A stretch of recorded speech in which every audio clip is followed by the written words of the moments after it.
principles of community organizing is to run a good meeting, you stay on time. And if you're not staying on time, you are aware that you're not staying on time. You manage time. So you can hold us to it. We might get off time a little bit, but we're putting it all out there for you to see. Another thing you'll notice is we are not doing any PowerPoint. This is like us together and the agenda here on a piece of black and white. So, I welcome you. Would love to hear just a few call-outs of why you are here today. Anybody want to say, what brought you to this session today? Not the EcoFace Summit as a whole. What intrigued you? Yes? Curiosity. Yeah, I'm curious. I work at a Bible camp, but I would love to get our community more interested in what we do and what's going on at camp. So this one was intriguing. Oh, okay, great. All right, other things that brought you here today? My wife. Your wife. That happens. Yes. Oh, something brought her here today. Just the hope and empowering, the two words. Hope and empowerment. They kind of go together. If you feel like you have no power, it's hard to have hope, isn't it? That's a key ingredient in community organizing. And you? It gave me something to do, and well, I just like being involved with the church, so. Okay. There you go. Great. So to see what you get out of this, too. Okay, great. Anybody else? Yes? Volunteer work. And it's my first time here. And it's your first time here. All right. So I am so curious about what you're going to pick up today and what you're going to bring back. We are here because we believe community organizing is an enormously important tool for ministry in general, for human life, and for hope in a perilous time. And it's also important for organizing around environmental issues, too. So I'm going to turn the floor over to Pastor Diane Loftman, who's going to lead us in a session on the essential element of organizing a community is one person at a time, called one-on-ones. All right, thank you. Thanks. So, Exodus 3, I want to read. Moses was keeping the flock of his father-in-law Jethro, the priest of Midian. He led his flock beyond the wilderness and came to Mount Horeb, the mountain of God. There, the angel of the Lord appeared to him in a flame of fire out of a bush. He looked, and the bush was blazing, yet it was not consumed. Then Moses said, I must turn aside and look at this great sight and see why the bush is not burned up. When the Lord saw that he had turned aside to see, God called to him out of the bush, Moses, Moses. And he said, Here I am. Then God said, Come no closer. Anybody know the next line? Place in which you stand. Remove the sandals from your feet. Why? For the place on which you are standing is holy ground. I was going to ask you all to take your shoes off, but I won't. Okay. One-to-one relationships are holy ground. They are intentional conversations that lead us into a deeper understanding of another human being. They take us below the surface into that deeper territory where we feel we should take off our shoes because it is holy ground. When you have a one-on-one that is what it's supposed to be, just opens up. These are conversations marked by, I'm glad some of you are curious about this because they're marked by curiosity and courage. They involve risk-taking, willing to ask the next question that might lead somewhere or might possibly offend. That's the risk. One person once said to me, "Who wants to know?" I backed off, but I stayed in there and he ended up feeling seen and heard and connected to me and the church. That's a long story. I once asked church members at another congregation I served, why aren't you more curious about one another? So what do you think they said? Don't want to pry. Okay. We already know each other. We know everything, yeah. Okay. Anyone else? We're afraid of conflict. Afraid of hearing things and knowing what we may not want to know about one another. How about you guys? Do you feel like you're curious about other people? Okay, I guess we're gonna find that out. Yeah. If you think about it, even though sometimes it feels like we're prying or like maybe, because it's a one-way conversation, it might feel like we have all the power in it. There's lots of reasons that we get nervous about having these conversations. But if you think about it, how often is it that someone is given the holy gift of someone who doesn't want anything from them, just wants to hear your story? As Toni Morrison calls it, tell me your diamonds, right? Tell me your diamonds. So helping someone sometimes surprise themselves as to what comes out about who they are. And there's no judgment in it, right? I mean, that's the key too, that you're receiving this story and curious about another human being. And what a gift, what a holy gift. And isn't that what Jesus gives us and gave people that he met with? So what are some of the reasons we should be curious about one another? To learn more about each other. Okay, Yeah, to learn someone's story that might be very different from yours and very similar. right? And we're often surprised by that, surprised in what we share. Yeah. Anybody else? Why should we? Like gaining wisdom from others? Okay, gaining wisdom. Help build a better community if you live in the same neighborhood. Yeah, Better environment, maybe a city. You never know, you might see them driving by. yeah, great, Lucas, yeah. He said build a greater community. Thank you. Yeah, get to know your community, for sure. Anyone else? We're all brothers and sisters, God's children. Yeah, That's loving your neighbors. yeah, which we've been talking about. It brings walls down, right? It brings down walls. It's how we learn what someone's gifts are, what their passions are, what they care about, what they're inspired or motivated to do something about, who we might connect them to, as Lucas said, who we might connect them to. Oh, you should meet so-and-so. They also are into pollinator gardening, right? It's how we go about, as you've said, loving one another. It's how we go about loving one another. Can we really love someone that we haven't bothered to really get to know? It's how our worlds open up, how connections are made, and we end up standing on that holy ground, feeling the presence of God in our midst. I have so many stories where I've done this with complete strangers, and it's been such a God experience. I just had one in Sedona, Arizona. The world just opens up, and you're connected forever to this person. Now, we want to make those connections to build community, but you end up having connections all over the world with just individuals that you have these holy conversations with.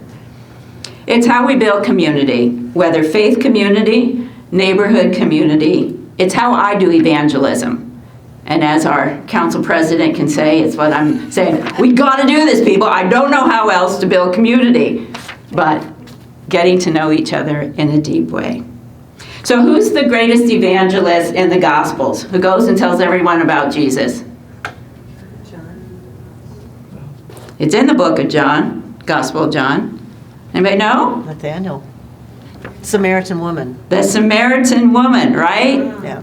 The Samaritan woman who everybody knows about and gossips about, but only Jesus gets to know who she is. That's the difference. You know, the surface stuff, you think you know someone, but it's when you go deeper. And he knew who she was. He saw her.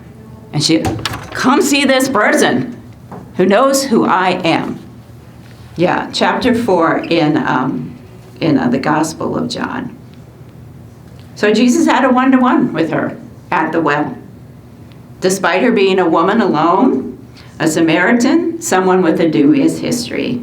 And that one-to-one that Jesus had with her changed her life, transformed her, opened everything up for her. We aren't Jesus, but these relational meetings do have the power to transform lives, relationships, and as we build community, to transform neighborhoods, communities. So I'm going to tell one example and then we're going to practice.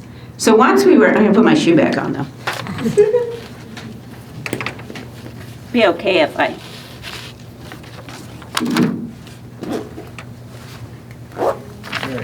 Okay. Once we were role-playing John 4 at a church I served in Wilmington, and so people were practicing, Sharon and Lydia's 88, still had a German accent from moving over from Germany after World War II. And the usual questions were being asked, you know, when did you move here? How long have you lived here? They were surface questions that weren't leading anywhere. And it's kind of boring, right? So I was in the back of the room. So, you know, you got to put yourself on. So I decided I'm going to be curious. I said, Lydia, what gave you the courage to leave all you knew and come here? So they're talking this way. And she whips around, she said, all the men were dead. Oh, jeez. Wow. Wow. Holy ground. Holy ground. Holy ground. Like, whoa. Whoa. Entered into her life, right? In a whole different way. And we knew Lydia in a much deeper way with one question. With one question. Holy ground. And everyone felt it, right? Everyone felt it. So, curiosity. Trying to put myself in a place that I obviously could never put myself into, post-World War II Germany, but it led to a question and the courage to ask it. And I risked asking it so we could go to a deeper place and get to that holy ground. And that's where God happens, right?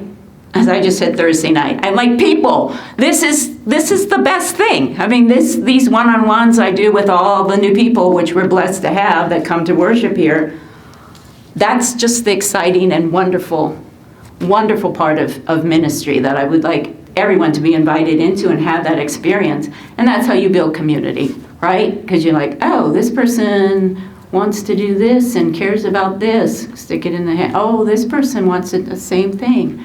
And you build community around issues and passions that people together want to work on. So we're going to practice. Who wants to come up here? Has to be somebody I don't know. Oh, excellent. So we need 2 mics. Why don't we sit back here? Okay. I gave you. Hello. Hello? Okay, you're talking to me, not them. We're going to forget they're here, okay? Is this on? No. No. I turned it off. Okay. There. So, what's your name? My name is Lila Davis. Oh, and where are you coming from? Here, Duluth. Oh, okay. So what brought you today to come to this event? I was here last year with my parents, but they're not here this time. And I really enjoyed it. I've always really liked climate and environmental advocacy, and so yeah, I really like it here. So what is it that about climate that you are concerned about, or that you want to work on, be an activist about? Okay, so I'm gonna do something else for a second. I went to North Shore Community School, which was basically a lot of environmental stuff. And in 6th grade, we learned a lot about global warming and microplastics. And I think those two are things that I am very concerned and are my top issues probably in the environmental area. Yeah. So what would how would you describe how you feel about them? Are you anxious? Are you feeling empowered to do something about them? Or where are you on the spectrum of feeling about Yes. those? I'm definitely empowered to do something about it. I already hope I have, because I go here, I write letters, I go to citizens in action meetings, and so I feel empowered to make change, and I hope that I have. That's awesome. That's awesome. So do you have friends and like classmates that are as passionate as you are? I think so. I can't really name someone, I think, in general, but a lot of my friends are interested in advocacy for a lot of social issues, and environmental issues. So, yeah, sure. So what's interesting to me is a lot of adults, like my age, we feel maybe overwhelmed and sometimes depressed Yeah. about what's going on, and we don't feel, well, we don't always know that we have power to do something. You seem really, like, on it. Yeah. Where's that coming from? I do have a lot of anxiety about just the future because of the climate and stuff, but I feel like I tell my, what's the point of being anxious or depressed about it? It's not gonna help anything, and so I kind of just get myself, and I know that it's not gonna help anything, so what is going to help, and I do that. That's awesome. So where does that, do you feel like you have power from outside? Do you go to church anywhere? My parents are both pastors. Oh. That tells me a lot, maybe. Yeah, so is that a resource for you? Is faith a resource? It's okay if you say no. So In front of a bunch of church people? Oh, no. not really, but Okay. yeah. What do you think that is? I don't know. I would like it to be more, and I know at least one of the churches I go to is Pollinator Church, and I just don't. I don't know. I don't know, but I would like faith to be more of a thing. So do you feel that it's not really from you that it's not, but you feel the church isn't engaged as much as it could be? I feel that everyone, not just the church, could be more engaged than they could be, than they are. Yeah. Is that frustrating for you that people aren't? Yeah.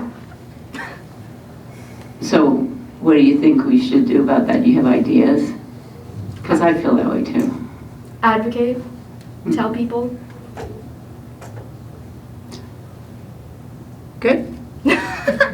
I'm curious to hear what she went to school for again. Tell me a little bit more. You said you went to school for plastics, something?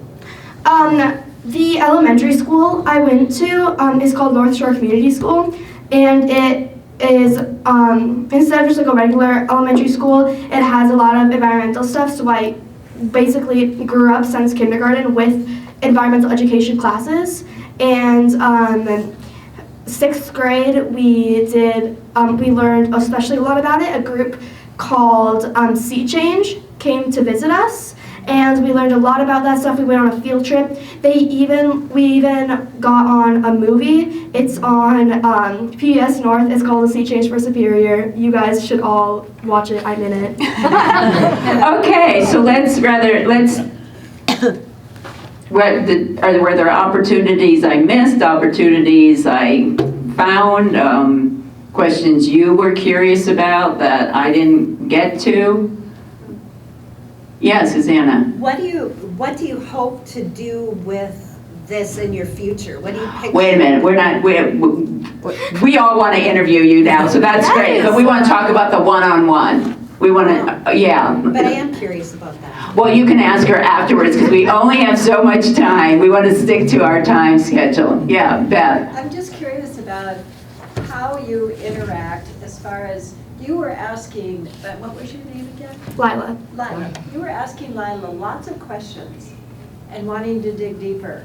But is there a portion of, one-on-ones that we need to share a lot of ourselves? They're not, but you set it up that way. Oh, it's interesting, one of our guests that I had coffee with week before, he said, oh, I feel like I'm being interviewed. I'm like, oh, well, but he said, no, I like it. So, but you set it up in your introduction that you're doing, one-on-ones, get to know people better. So it's not, that's where Susanna said, well, it could feel like prying. It can feel like prying, but again, it's just really bringing out this other person. I like the way you were able to open up a place for her to share her passion for environmental advocacy, and now you know that about her. She could be a potential partner with somebody Yeah, else. microplastics, right? I mean, like very specific. Right. You kind of know, yourself. Like sometimes people don't even know what is driving them, but this was, very easy because you were just like, this is what I'm about. This is what I want to do. This is what I'm doing. So, that makes it a different conversation. Have you been in a one-on-one experience where where the person doesn't really open up as much and you've had to kind of struggle to get the conversation to flow? And if that rarely happens. I can think of, one since I've been here that happened. And they were just not sharing. And you also find, was a richness here that, there's potential for leadership. And sometimes it's just not there, And the other thing that's important is, like if somebody, it's not a time to do pastoral care.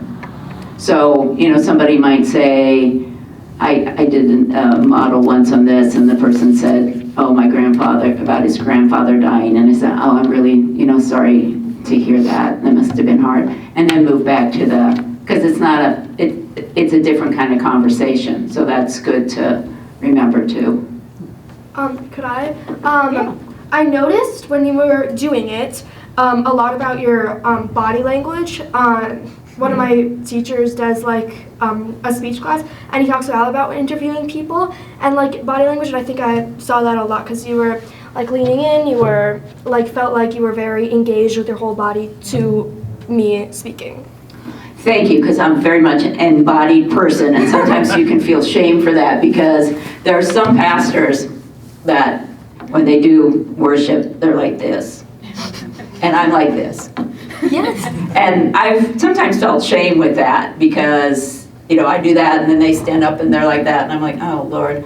But I don't, thank you. I'm going with you on that. Yeah. Yeah. But in terms of, outside the setting that you were talking about in terms of meeting new parishioners, if I'm thinking about meeting my neighbor, just trying to build community, whether it be a neighbor who lives 2 miles away or it's someone you meet in the grocery store, you would have to kind of customize that approach. I mean, if you're talking to a stranger or for some reason you strike up a conversation,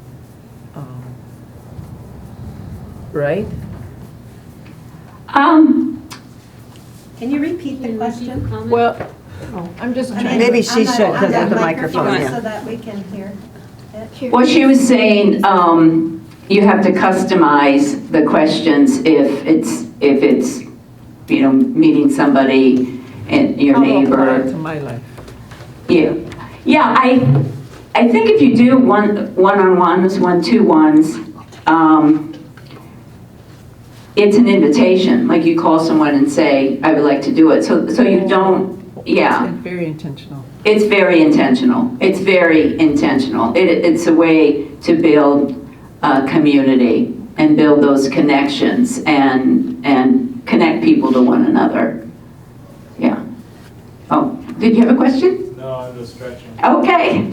Yeah, Sue? But I also know some people who do this sort of a shortened version of it as sort of unofficial greeters at a church. When they see someone new, they might for 5 minutes talk with them in ways that no one ever did that before. I'm working on my people to do that. Amen? Amen. You don't sound excited at all. Yeah, it makes a huge, huge, huge difference. So even if you're not planning to create a community organization for the sake of creation or the sake of social justice, economic justice, you build your church. It's the best evangelism because you are showing that you truly care about somebody. So it has to be sincere, obviously. I have a question. Okay. It's right here. I have a question for Lila. Is there something that you wish Pastor Diane had asked you that she might have been missing? It's very short, that you had, but what would you have liked her to ask you? I can't really think of anything, but I like talking about myself, so basically. Very easy, yeah. Okay. I don't know, where's my time? Yep, 3 I had a- o'clock going to modeling, or 3 to practice and response. You want to go? Did you want to do practice and response? You want? Were you? I thought that was practice and response. Oh, okay. So what Do you want to do another one? Well. Yep, and I have one quick question. Yeah, Jonathan. So on the one-to-one, what are you trying to get out of it? I know we're building community through it, but is there a specific thing you're looking for? You want to, thank you, Beth. He knows the answer to that question. And a follow-up to it is, do you keep a record? Or how do you keep track of this all? You talk to a lot of people, Pastor. Yeah, I think it's really good as a church. You write down things. And actually, do you do that? I don't even remember what it is. Do you do that during the meeting? No. Okay. You get in your car and you write it down so you don't forget it. And then, as a pastor, you have a database and you put those things in. Because then you got a microplastics. Oh, we got 6 people who are concerned about microplastics. There you got an immediate community to work on that. And what you're really trying to find out, so often I'm just using churches, you can use it in schools and community work, but we ask people to do what we want them to do, right? Find out what people want to do, what they're passionate about, and then people are just really joyful, which we've heard today, we've talked about, because you've listened to them and you know what drives them, what they're interested in doing, and what they'll get up and do, whether it's their anger, their passion, their joy. Well, I know Beth Holtz is going to be doing racial justice. I know that. That is a deep passion of hers. So she's going to be doing that. And so when you find out, so they're not saying yes because the pastor or somebody asked them to do it, and I've been told people have trouble saying no to me. Well, you don't want people to do stuff because of that. It won't last and it won't feed them. You want people to be engaged in the things that really matter to them. So yeah, they have, teenagers that creation justice really matters to them is awesome. So find out their passion, find out their anger, or as Christina said, what keeps them up at night. Because then they're in despair, so you're gonna connect them to other people so that they're not in despair, but they've got a community to work on the thing that keeps them up at night, and that gives a different experience, yeah. Perfect. There you go. So it sounds to me, Diane, that you are using this tool for community organizing in a way that is more, less about building social relationships, although there is a social aspect to it, but more of a functional kind of aspect about discovering people's passions and interests. I think that's love. Sure. Yeah. I just think it's loving people because, again, like Jesus discovered who the Samaritan woman was. And that story doesn't work completely because it gets really personal, like how many, marriages did you have? I mean, we're not after that kind of stuff with each other. But she felt seen, she felt heard, connection was made, and that's our calling as followers of Christ, to make those connections with people. Well, I think that's what people would like to have in a community, is to be seen and heard. They don't necessarily want some kind of real deep, intimate relationship with every person in the community, but, to know that they can be part of something and that that's truly who they are. Yeah, and it's a deep conversation. I don't know if I'd use the word intimate. I'd say a deep conversation, and it's connection, right? Right. I mean, I had this great conversation with the woman in Sedona who owns a hummingbird store and is blah blah blah blah blah, and we ended up. I'll be connected to her forever. Probably never see her again. But you have these deep conversations that can take place with complete strangers. But here we want to build community. So do we have time to have people practice? Is that what? Well, I'm just wondering, not a lot right now. I think probably it's 3:08. And you got to move on to what Till time? about 3:10. We could go a little bit further. Do two people want to come up and Practice? Come on, courage. Then we say it takes courage. I want to Yes. practice with her. No, you can't practice with her. Oh. Okay, then any other volunteers? Any? Okay. Well, we got someone here. You want to interview me, or should I interview you? Here.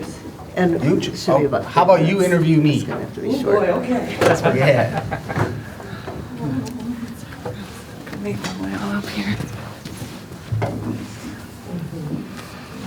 That means I'm the one being tested. Wow, it's a heck of a lot better than me. Oh, I think I did. I don't know if Yeah.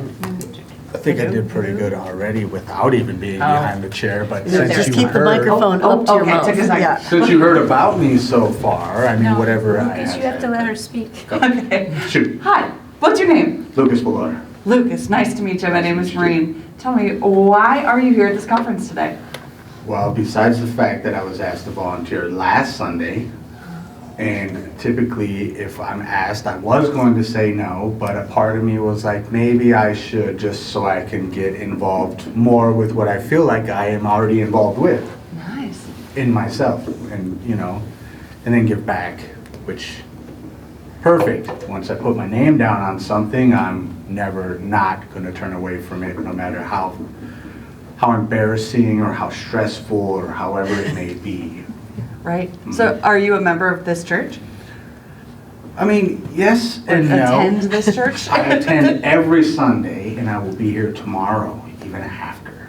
Gotcha. And then I will try to be, depending on the situation at hand, this is a really great place to start that of an eco, and the conservative company and the corps and my ideas of traveling and the boundary waters and fish, and I've had dreams of wanting to do something that I feel needs to be focused on, that the city does not focus on, or the state itself, or any other state. So that's what brings me here. Gotcha. So I hear that you would normally say no to a volunteer position like this. What made you say yes to this one? I think this is my chance to do what I feel is best to do, given the circumstances and whatever I have been through. Memory does not serve, but with seeing a bunch of interesting faces that I could or should remember, even though I may bring back a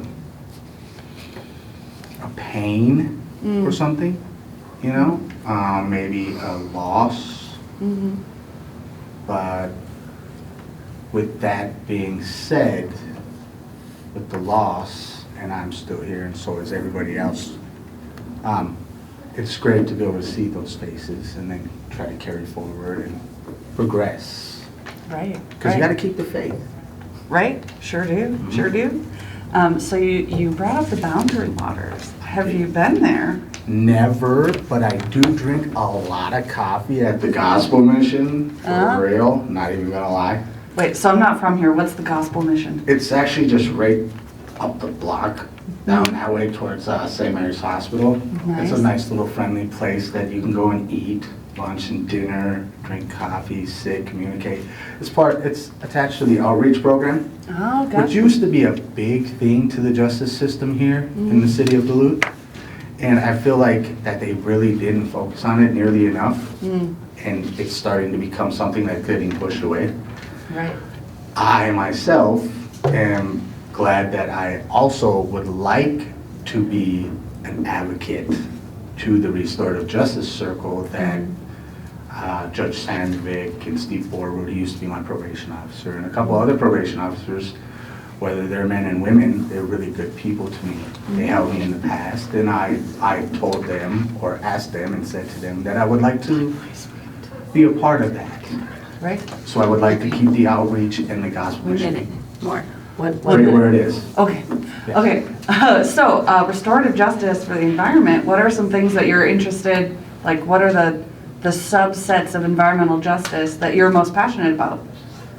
The commune. When you walk across the boardwalk, you get to hear the water and the waves and the rivers and wherever else you go, and then the scenic routes. If you can create more scenic routes and keep the waves and the water going and flowing just right, you're going to have an amazing, peaceful, faithful community and an environment. Right. So true. Do you remember a time that really like sparked your passion about the environment?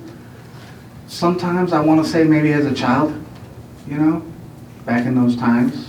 I mean, I before I was attacked by fire ants and blacked out, I mean, I lived in Florida right behind Disney World, so I'm totally trying to go to Disney World. Never been there before. So other than that, I just feel like it's something that I want to focus on. And that's, I don't know specifically why, I just know that I have to. I feel like it, and it's there, and everything else is out of the way, you know. Now it's just time to hopefully get the key elements and to get moving. Right, to take some action. Mhm. I feel like that was Thank probably you. a minute. Good job. Thank you. Okay, any feedback?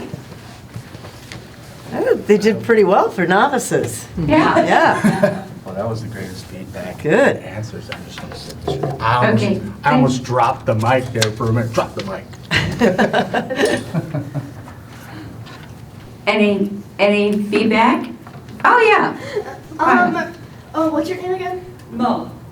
I really liked how Mo was very much listening to his conversation, and I could tell that because the next question she said almost always involved what he said, and I really enjoyed that. Like, you're not just asking a question and be like, oh, okay, and then ask a completely different question.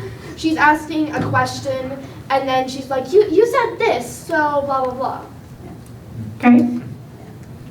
Other feedback? Oh. I did think it moved a little bit.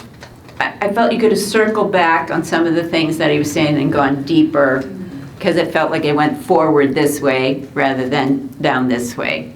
I don't know if anyone else felt that. Yeah. Yeah. But it's hard to do, right? Because then it's really focusing in, and one of the things like we talked about before this is, I think I'm a good listener. I listen to people. I get, even on a Sunday morning, I get the name and I get, some things and I remember. But when you do these, they're really exhausting. And you realize, I am not listening to people at all most of the time. Because when you really intentionally say, I'm going to, have 30 minutes, it's just 30 minutes, right? but I'm going to do that kind of deep listening. It's exhausting. It's energizing at the same time, but it's exhausting. And then I go, wow, I must not be really listening to people as well as I think I am on a daily basis. Because it's that kind of intentionality and deep listening that you do. Yeah, so I think that's one-on-ones in a 20-minute 30 minutes. Yeah, that's great. Yeah, okay. All right. Whew, so that, Hold it up. like this? Does that work? Yeah. And tell me if I do this, because It's I hard. move around too. Yeah? Maybe I should be back there. No, I will try not to. So, one-on-ones are the essential element of community organizing because they're the essential element of knowing one another as humans. And they are the essential element of getting beyond our impressions, our surface impressions of other people where we think we know them, but we don't really know them until we listen. And I can tell that Diane does that a lot in her ministry. As a retired pastor, if the pastor of my church were to do a one-on-one for me, it'd be really interesting because I would like them to respect the fact that I can't do much in their church. I just can't. And to respect what I can give to the congregation in that position. So one-on-ones aren't always about how can we meet that person's holy hunger. Maybe the way to meet that whole person's holy hunger and passion is to leave them alone a little bit, and just let them grow. Where I'd like to take this is take this into some elements of community organizing that we can't go into today. You need a whole week of training, like Pastor Jonathan Dawson just did about a month ago, like Pastor Diane and I have done. Other people have way more training than that. But if you turn to the other side of the paper, this is really retro because it's not on PowerPoint. A lot about community organizing as a builder of hope actually tends to make a lot of Christians uncomfortable, including this one, profoundly uncomfortable. One-on-ones, Pastor Diane has already talked about that being curious, taking those risks, it's hard to have that, to dare to have that kind of conversation. The 3 C's elements: curiosity, it takes courage, and it also takes an exercise of compassion. So we're always stepping beyond what we think we know. Self-interest is at the core of community organizing. When you are in conversation with someone else or with yourself, you are trying to find out what most deeply matters. What is that person's holy hunger? Everyone has a holy hunger, a holy longing, and they might not even know what it is sometimes. If they can act on what is most important to them, their own self-interest, what matters most, the sky's the limit. Same with you. But if you find yourself getting tired by what you're doing, it may be that you're acting against your own holy hunger, your own core passion.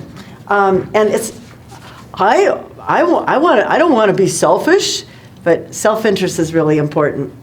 Power and power analysis. It's often uncomfortable for Christians to talk about building power, right?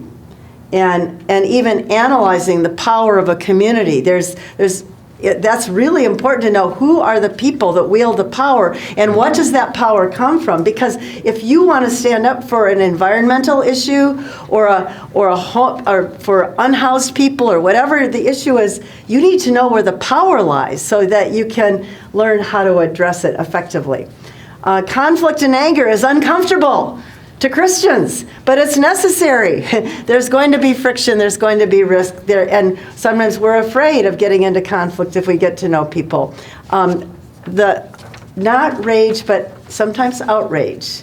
There was a book that you referenced, Diane, when we were talking about this that had a beautiful phrase for that kind of... One of the people I was trained by in IAF wrote a book, I actually have it upstairs, called Cold Anger. So Cold anger. you gotta Yeah. cool your anger down Yeah. for it to be effective. Yeah.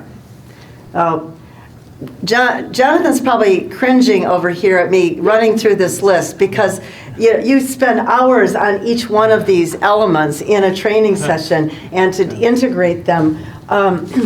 Agitation.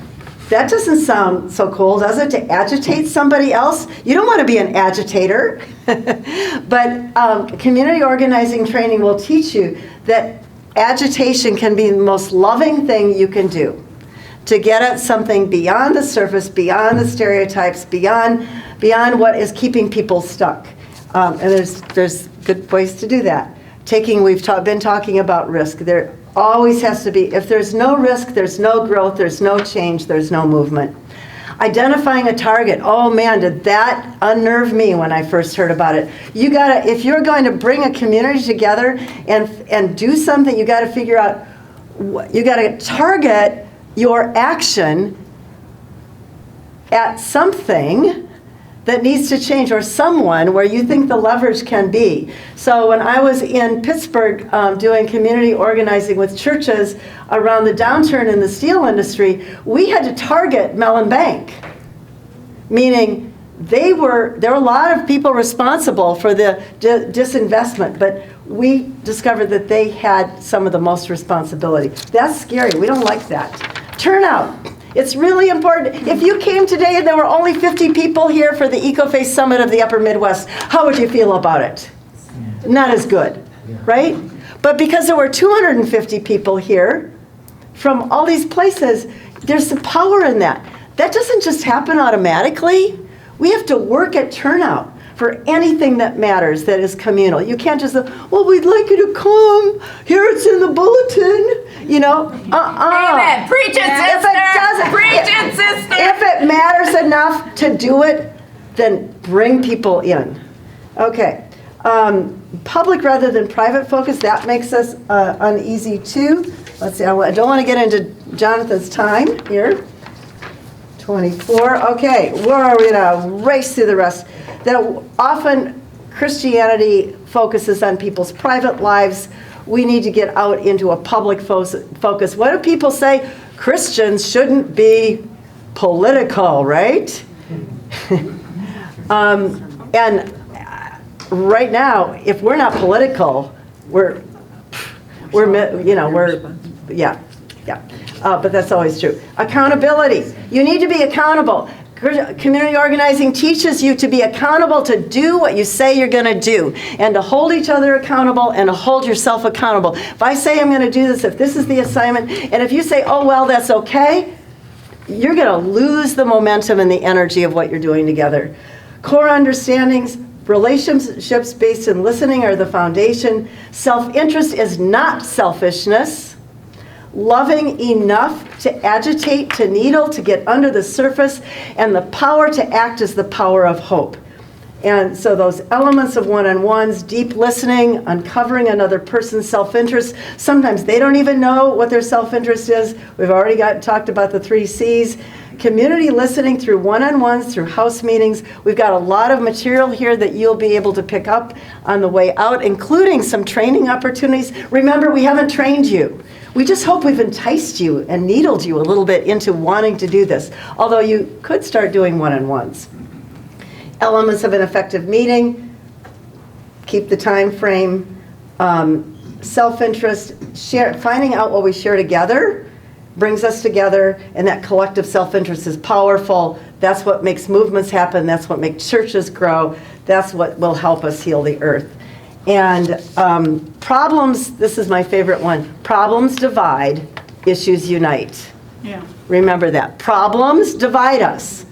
We complain, we blame, issues unite. You got to find the issue. So I think we've talked about all of that. Boom, boom, boom. Speed dial. All right. Yes. Before, because we want to. We got to end with something really important. Yeah, we Almost want to end with Jonathan's, but on where Lucas is sitting, there's a whole bunch of handouts, but one of them has Bible passages. It's a way to have a lens to look at Scripture, right? So there are some suggestions there of Bible passages. And then also there are some questions if you're going to get to know your neighborhood. So, some questions you can meet with people in your neighborhood and ask those questions. Cheat sheet, so to speak. So.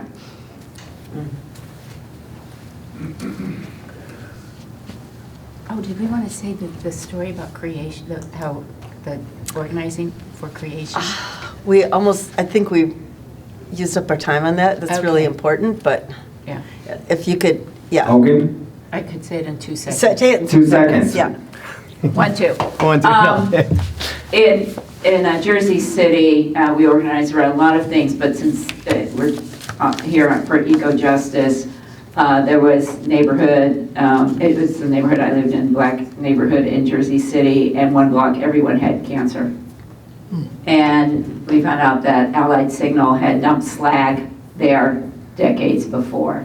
And so we went after Allied Signal to clean up the slag. And a law firm from DC took it pro bono and won it. So, I mean, they appealed. I was gone by then, but that's that's get to know your neighbors, get to know and go to the heart of who's responsible for this and organize around it. Yeah, for eco justice. thank you, Diane, and I'm Jonathan, and I'm really new to community organizing. I went through training just a month ago, and it was just so impactful for me. At 20 years into ministry, I wish I had it from the beginning. And so I want to, if you take anything away from this today, it's to sign up for community organizing as soon as possible. And my teacher is right there.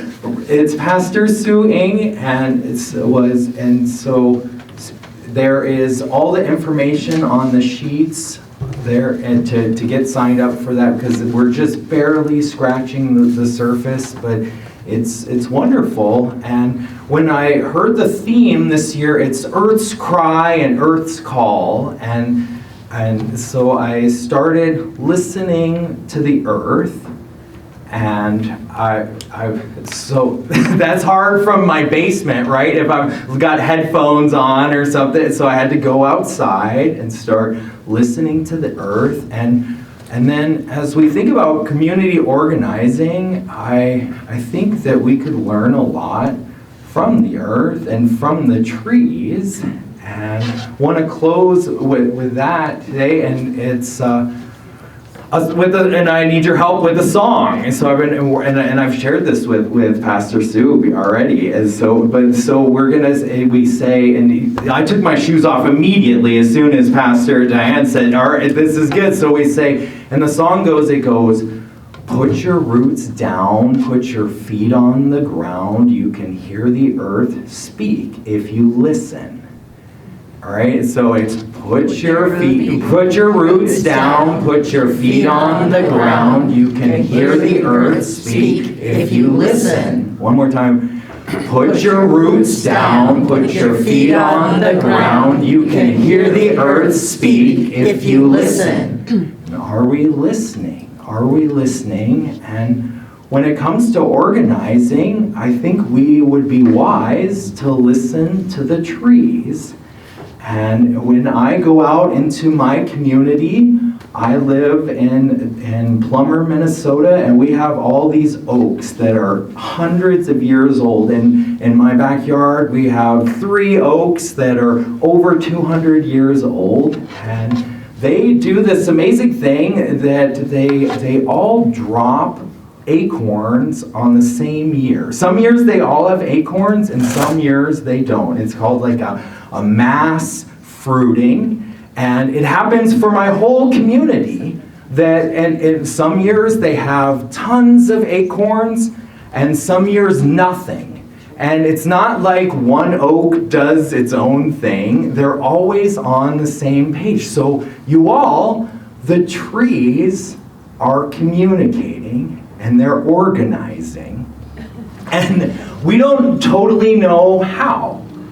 And they thought forever that it was just because of like weather patterns, or it was something in the air, or it was with rain. And so they'd say, well, if you got a lot of rain, then since there's an overabundance of water, then they can make the nuts.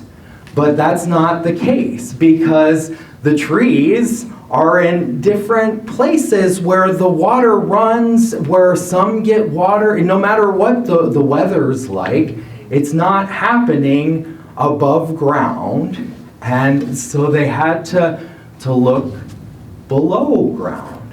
And guess that's where they found out that the trees are organizing and they're communicating underground. Right now, like below our feet, they're talking about you, Kristen, right? And what's happening, it's called mycorrhizal symbiosis. And it's more than just the tree roots. There's a mushroom network, a fungus network working together with the tree roots, and then they're creating the very air we breathe. Like that breath you just took, it's thanks to the trees that are organizing under our feet. And they're showing us the way, they're telling us how to do all of this, and the question is, are we listening? Are we listening? And I sure hope so, and I'm humbled in the presence of my teacher, Sue. Thank you so much for being here. And I just want you to like walk away with this, to get trained as soon as possible, because we're again just scratching the surface of it's all right there. It's speaking, and are we listening? And I'm so grateful for you all as we work together to try to organize hope. Let's organize hope together. God bless you in just that. And we are going to finish with a community organizing amazing gift where we evaluate. So before you leave and go do your evaluation in the sanctuary behind our backs, we would like to hear what you thought of in front of our faces. Yes. And one community organizing technique is to end every meeting with an evaluation, but it's not a lot of words. It's one word or one phrase of your feelings. Or maybe one word or one phrase that stands out to you from the meeting. So that's it. I can't think too hard. So we're going to press go. Jonathan got it. Got it. Passionate. Passionate. Community. Community. Holy hunger. Holy hunger. Thinking. Relationship building. Relationship building. Making connections. Making connections. Listening. Listening. Reminded. Reminded. Okay, others, feelings. Gratitude. Gratitude. Okay, now if somebody said uncomfortable, then afterwards you might want to say, would you like to say more about that? So it invites people, it creates a trusting space. So we haven't modeled a perfect meeting, but we did put the times on the agenda to keep us accountable in front of you. And on your way out, going to sending worship, I wish we had time to talk more. Maybe at reception, please take some of the handouts that we have. Yeah, we got a lot of good ones. Thank you so much for being a part of this.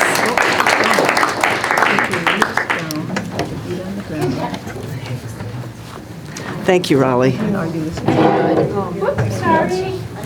Thank you, Jonathan. Yes, my pleasure. Are you out there? How many days are you out there?